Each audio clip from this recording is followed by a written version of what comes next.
không ai nào mà môi bé chưa môi bên dương và nàng nghe tiếng lim sắc về thấy lòng làm mồ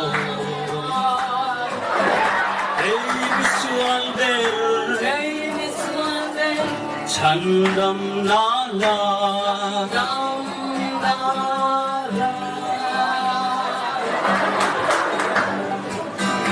thì xin lo chân về lâu và đã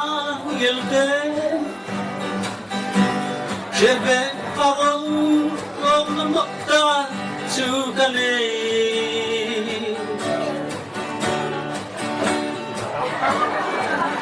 từ lao ván mưa mà dài gió mà sẽ không ai nằm mơ rơi trôi những chúa ai đâu quỳ chúa châu cầm và nàng nghe tiếng lim sắc về thấy lâu gặp bò không ai nằm mơ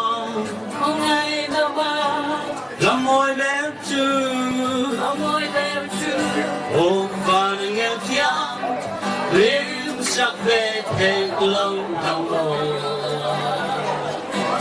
Baby xuân đến chân đầm ná la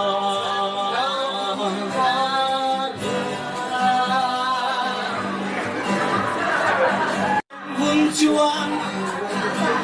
anh yêu và tên anh sẽ phát lộ và nghe tiếng lim sắc về thấy lâu đang mò không ai nằm mơ làm môi bé chưa ôm và nàng nghe tiếng lim sắc về thấy lâu đang mỏi Baby xuân đến chân đầm ná la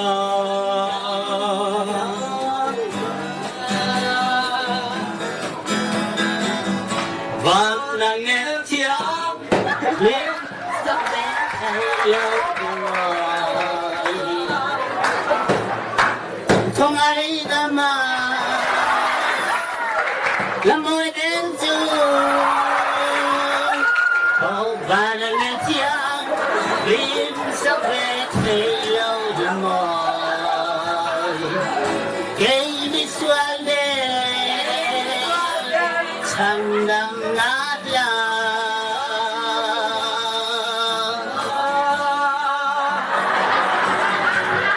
và nàng nghe tiếng